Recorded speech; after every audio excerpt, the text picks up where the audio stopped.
Halo guys, bagaimana kabarnya? Kembali lagi bersama saya Aldo di channel Big Movie.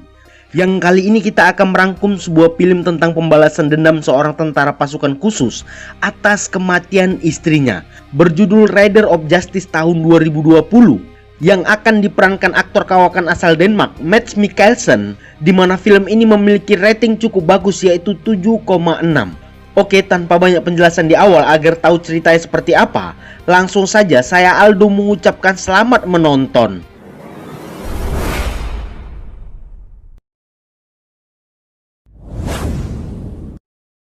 Berawal dengan memperlihatkan seorang ayah bersama anaknya yang datang ke sebuah toko sepeda pinggir jalan untuk membeli sepeda di hadiah hari Natal. Tapi karena sepeda yang diinginkan anaknya berwarna biru bukan warna merah, ayahnya hanya memesan sepeda itu dan akan kembali jika sudah ada.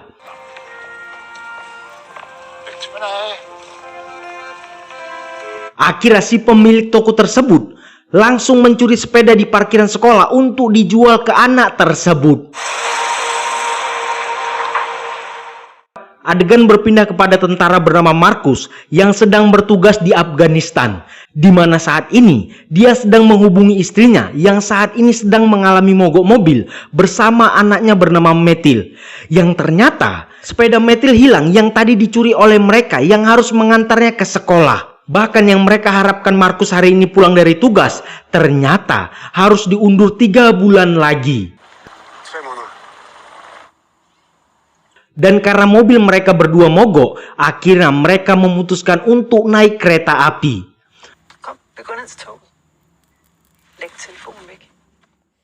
Adegan berpindah kepada ahli matematika bernama Otto bersama sahabatnya seorang kutu buku bernama Lennart sedang mempresentasikan temuan mereka. Tapi sayangnya semua tidak berjalan lancar. Malah mereka berdua dipecat karena menganggap apa yang mereka berikan sama sekali tidak sesuai yang diinginkan.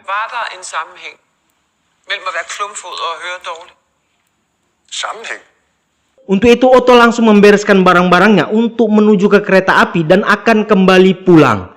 Yang di sini Otto selalu memperhatikan penumpang bertato dan juga seorang pria yang akan membuang makanan sandwich dan minumannya yang padahal belum sama sekali dia makan. Hingga tak lama kemudian naiklah istri Markus dari stasiun bersama Metil. Yang di sini Otto dengan baik hati mempersilahkan mereka berdua untuk duduk karena bangku tidak ada yang kosong. Namun yang tak disangka,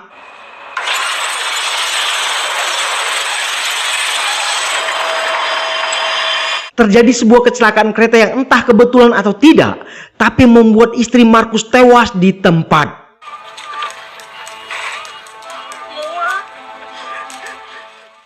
Otto yang masih selamat sudah melihat Metil yang shock akan kehilangan ibunya.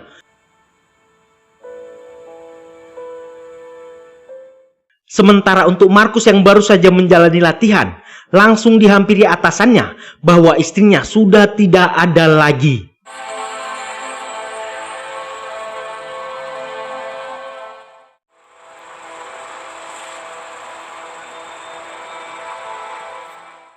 Otto yang langsung melihat berita bahwa polisi telah mengesampingkan teror bahwa itu adalah murni kecelakaan. Namun di saat berita menyampaikan bahwa ada ketua geng motor The Eagle juga tewas yang tadi juga kita lihat di kereta, ternyata sedang memiliki problem besar dengan gangster paling kejam bernama Rider of Justice yang dipimpin oleh Kat. Dari itu Otto bisa menyimpulkan bahwa ini bukan murni kecelakaan. Markus yang sudah kembali dari tugas dapat bertemu anaknya yang sangat syok akan kejadian ini, ditambah melihat istrinya sudah tidak bernyawa lagi.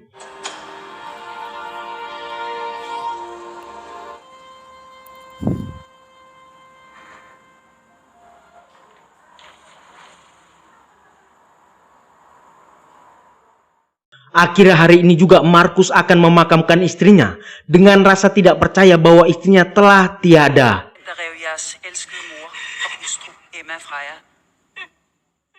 Untuk itu Otto langsung datang ke kantor polisi yang langsung menyampaikan dari kalkulasinya bahwa ini bukanlah murni kecelakaan, melainkan ada indikasi pembunuhan antara geng The Eagle dengan geng Rider of Justice yang selama ini memiliki permasalahan. Untuk itu dia menjelaskan ketika dia berada di dalam kereta, Otto melihat ada seorang pria yang belum saja memakan makanannya, sudah langsung membuangnya untuk kemudian turun sebelum kecelakaan terjadi. Namun begitu banyak dia jelaskan, kedua polisi ini sama sekali tidak percaya karena menganggap kesaksian Otto tidaklah akurat.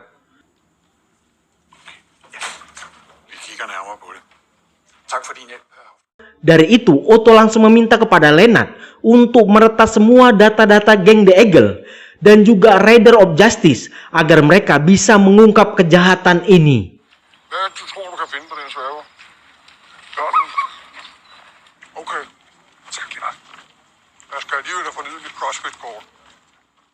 Satu hal yang perlu diketahui tentang Markus, dia adalah pria yang kuat yang sangat keras kepala, di mana dia sangat bingung cara mengatasi kesedihan Metil yang masih belum bisa percaya ibunya sudah tiada.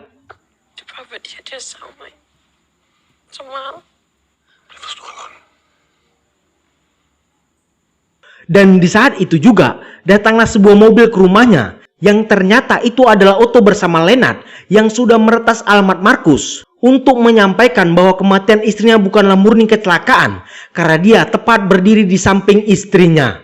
Untuk itu Markus langsung mengajak mereka berdua ke gudangnya untuk membicarakan semua ini. Dari sini Otto mengeluarkan semua data SMS, telepon, rekening bank dan juga catatan kriminal dari ketua geng The Eagle yang telah banyak melakukan kekerasan sama dengan pertikaiannya terhadap geng Raider of Justice. Dan Otto juga menyampaikan tentang kecurigaannya terhadap orang yang membuang makanan sebelum kecelakaan itu terjadi. Tetapi dia belum bisa mengetahui siapa orang tersebut. Namun Otto berjanji akan mencarinya dengan alat pengenalan wajah mereka. Dari sini Markus bisa menyimpulkan bahwa Otto dan Lennart memanglah orang yang sedikit agak aneh, tapi memiliki kejujuran dan kejeniusan dan bisa dia manfaatkan untuk menemukan pelakunya.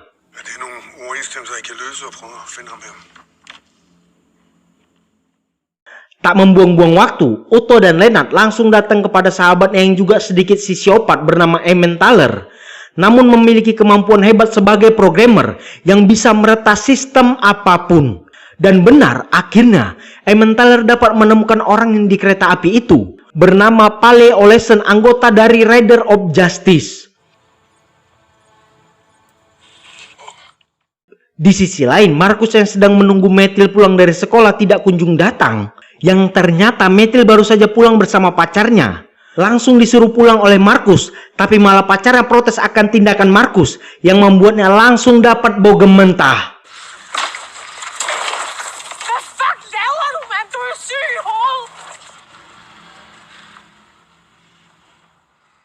Singkat cerita, saat pagi tiba, Markus langsung meminta maaf kepada Metil yang masih marah kepadanya dan menyuruh pacarnya datang ke sini agar Markus bisa meminta maaf.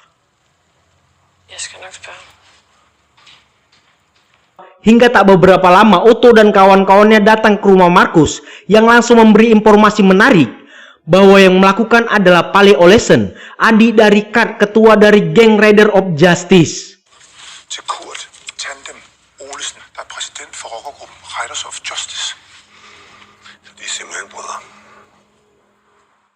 Tak membuang-buang waktu, mereka semua langsung menuju ke rumah Pale yang sudah mereka lacak sebelumnya. Setelah sampai, mereka langsung mengetuk rumahnya yang langsung bertemu Pale dan menanyakan perihal dia di kereta api. Tapi Pale yang tak mengerti apa maksud mereka langsung menodongkan senjata untuk menyuruh pergi. Semakin jelas itu pelakunya karena memiliki senjata. Markus langsung balik dan mematahkan lehernya.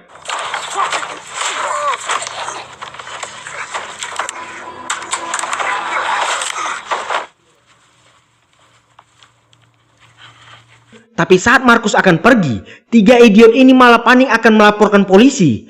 Ditambah lagi Emmentaler yang emosi tidak jelas malah menendang-nendang Pale yang sudah mati.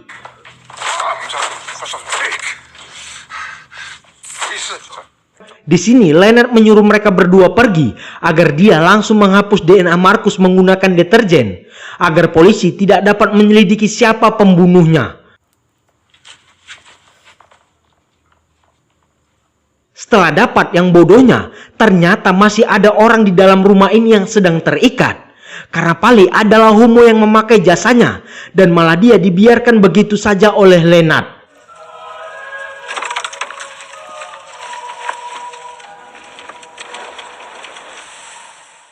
Setelah kembali, Markus sudah melihat pacar dari Metil bernama Serius sudah berada di rumahnya yang langsung meminta maaf dan membuat Sirius bisa lebih dekat dengan Markus. Forstår du, hvad det er, vi prøver at sige til dig?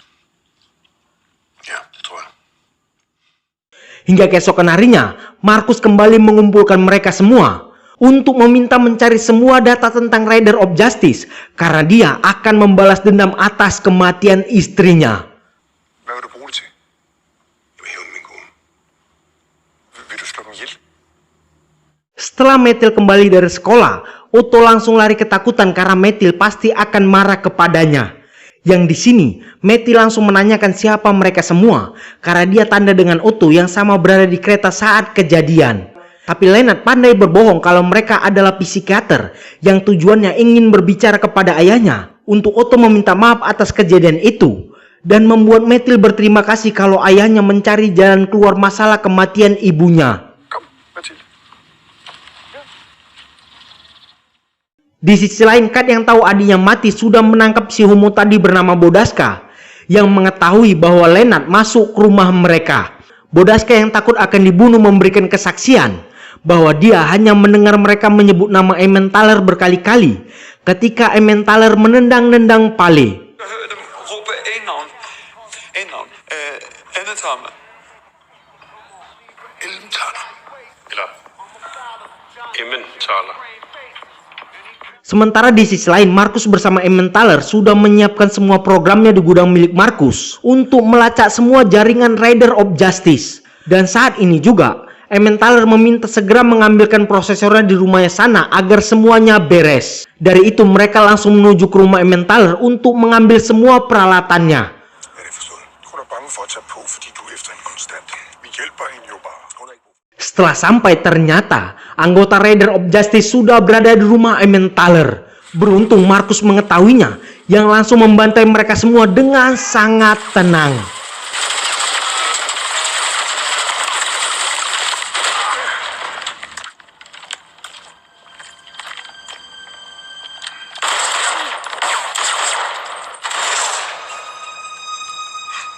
Tinggal tersisa Bodaska yang masih hidup, dilarang Lennart untuk dibunuh karena dia tidak tahu apa-apa, yang akhirnya mereka harus membawanya agar tidak menjadi saksi.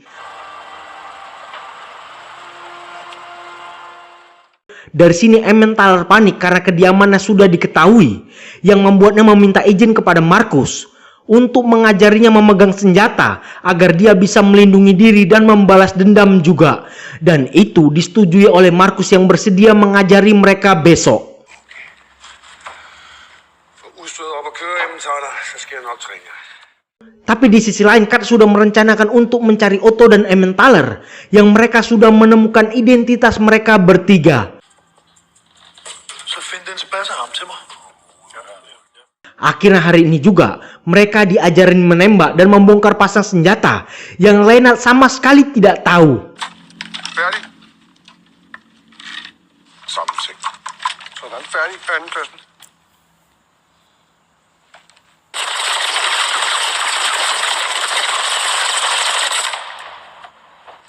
Dan saat ini Bodaska sudah menjadi keluarga mereka, yang di sini Metil sudah semakin dekat kepada mereka semua yang selalu menghibur dirinya. Dan di saat Sirius menghampirinya, Metil meminta mereka berdua dipoto oleh Sirius dan akan dikirimnya ke Instagram milik Sirius. Yang di sisi lain, Emmentaler sudah meretas komunikasi Kat yang akan mengadakan pertemuan di sebuah restoran dan mereka berdua akan menyerangnya malam ini juga. Du tager med.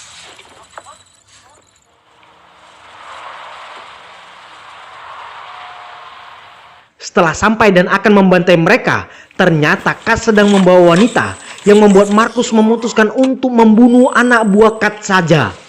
Det er simpelthen løgn.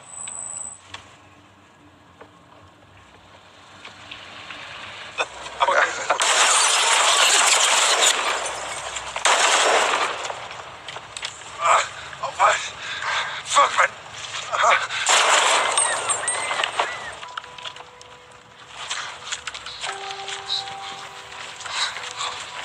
Du er god til, men jeg er ikke god til. Det er okay. Nej, det er ikke. Yang parahnya lagi, Bray, saat Bodaska di pagi hari sedang berbicara dengan Lennart tentang Palle yang mereka bunuh di rumahnya, Ternyata mereka berdua hari itu juga baru saja pulang liburan dari Jerman selama hampir 1 bulan. Yang artinya berarti paling seminggu sebelumnya tidak berada di kereta api, melainkan di Jerman. Vi landede mandag, og I dræber ham torsdag. Dan setelah dicocokkan lagi oleh Lennart, benar saja masih ada orang yang mirip sekali dengan Pali di kereta api itu. Dan ini dia orangnya, bernama Aharon, yang berada di kereta api itu, tapi memang bukan dia juga pelakunya. Karena faktanya, kejadian di kereta api itu memang murni kecelakaan, bukan skenario dari siapapun. Akhirnya semua yang dilakukan mereka membuat Markus harus terlibat dengan geng paling kejam di negara ini. Det må du undskylde, Markus. Hvem er det så? Hvem er det så? Det er jo ham.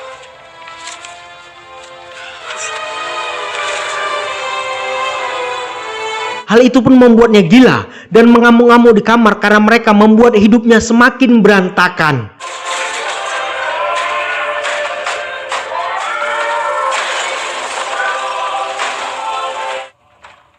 Markus. Ja. Hun er død. Hun er væk.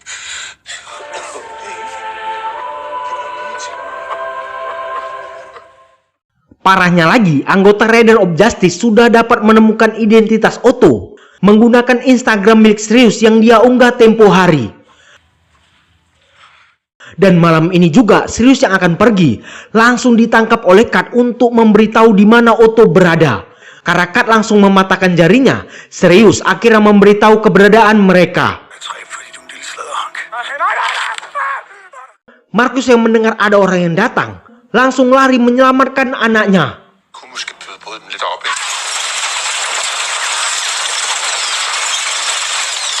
Meskipun sudah terkena tembakan, Markus meminta anaknya untuk bersembunyi di kamar.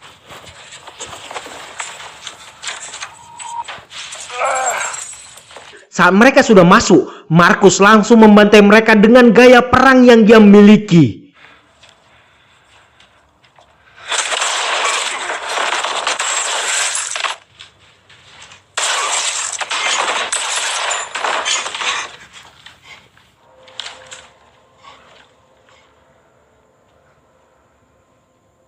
Namun yang parahnya, anaknya sudah tertangkap oleh mereka yang membuat dia tak berdaya dan terpaksa meletakkan senjatanya.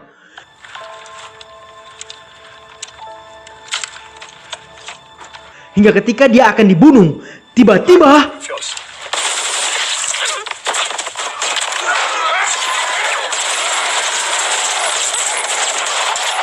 datanglah Otto yang membantu Markus dan berhasil membunuh mereka semua.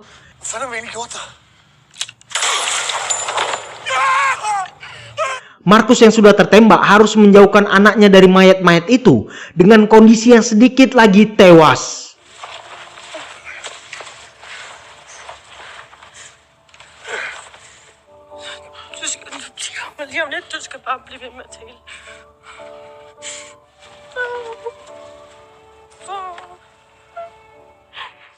Singkat cerita, malam Natal pun tiba, di mana Markus akhirnya masih hidup, yang sudah menganggap mereka semua sebagai keluarga besar di hidupnya.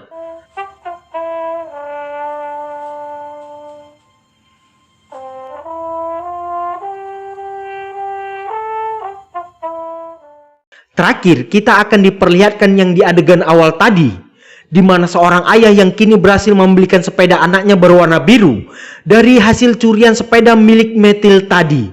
Tamat, sungguh tak diduga. Oke, dari semua yang sudah kita lihat, banyak yang sangat bisa kita ambil, terutama masalah sepeda atau barang bekas apapun. Kalau memang ingin membeli barang bekas, harus tahu asal-usulnya dulu. Karena jika kita membeli barang bekas, kita takut itu barang entah dari mana yang dicuri oleh si penjual. Dan jika ayahnya tadi tidak membelikan sepeda anaknya yang bekas berwarna biru, maka kejadian hilangnya sepeda Metil tidak akan terjadi, yang membuat semua kekacauan besar akhirnya menimpa mereka. Oke, jangan lupa di subscribe channel ini untuk membantu saya terus mengupload film ke YouTube untuk menghibur Anda semua. Saya Aldo pamit undur diri dan ditunggu video saya selanjutnya. Thank you.